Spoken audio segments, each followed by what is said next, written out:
а здисаноста на СДС во целосно светло ја видовме веднаш по изборите, имавме напади со нож, обид за ликвидација, скршени и запалени автомобили и пукање со огнено оружје.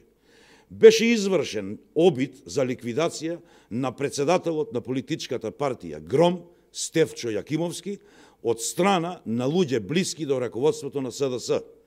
Тоа е чин кој представува директен напад врз демократијата, врз правната држава и врз слободната мисла.